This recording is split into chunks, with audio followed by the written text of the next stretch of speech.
बाकी साथ नहीं छूटे हो, ई प्यार नहीं कम होखे, ना दिल कब दुखे हो। धन धन भइल जिंदगिया तोहके पाई के, कि हमहू जान से ज्यादा माने ले हो अपना भाई के।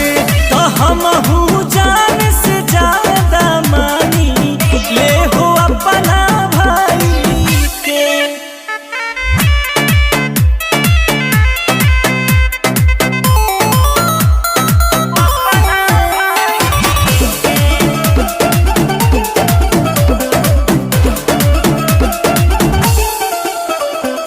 भगिया हो तोहर खिल जाला जेकरा